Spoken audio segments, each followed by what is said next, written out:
Hi, this is Karina True Voice, and I'm here. It's Monday, so I'm here with my inspiration video for the week. And today I'm going to talk about failure. Failure has been a theme in my life, as I'm sure it shows up in yours as well.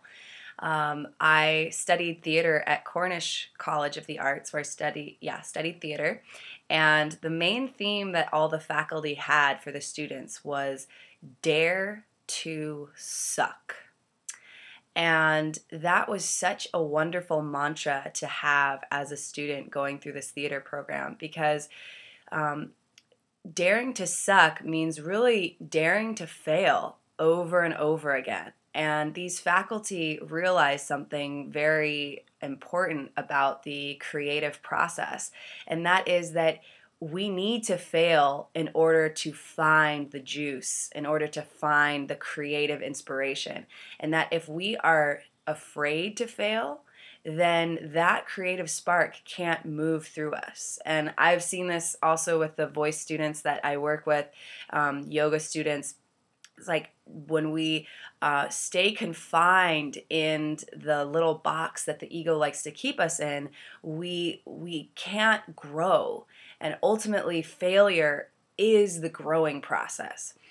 So usually when we epically fail, it's when we learn and grow the most.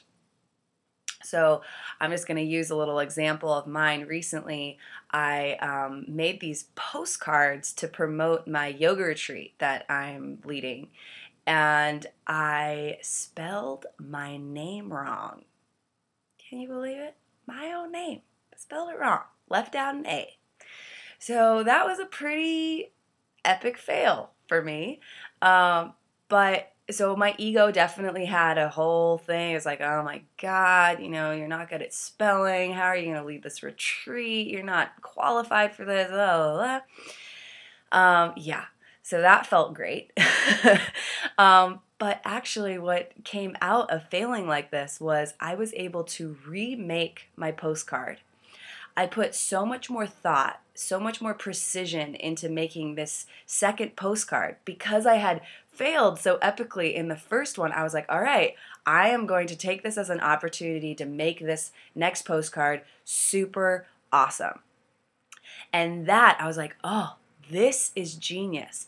And I can see how a lot of us, and including myself, meet failure, meet like, okay, I spelled my name wrong, and then stop and say, all right, I'm closing up shop, no more yoga retreat, or okay, I'm not going to do this anymore, I failed. And take that as a sign or as an opportunity to be like, all right, I'm done. And I find that people who are highly successful take the failure as an opportunity to go further, to grow, to learn something new, to expand.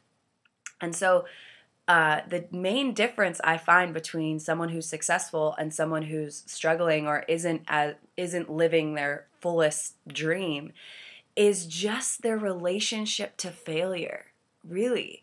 Because you can ask any highly successful person, they have failed. Oh yeah, over and over again. The only difference is they took that failure as an opportunity to grow, not as a sign that they should stop and that they're not doing what they're supposed to be doing. So I invite you to explore your own relationship with failure this week and to see if it's something that you hide away from, that you take as an opportunity to not keep going. And also I encourage you and fully support you in taking these failures as an opportunity to grow and as the sign that you are expanding. The more you're failing, it's like the more you are expanding into your passion, into your creative self. And know that the ego sees this failure as a death. So it's going to do everything it can to stay away from that feeling of death. And I get it. It's excruciatingly uncomfortable.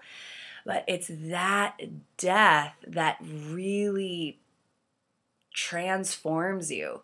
So journey in, have a wonderful week, and I'd love to hear from you. Share any of your experiences with failure over the years. I'd love to hear about it. So thank you so much, and I will see you next week. Bye.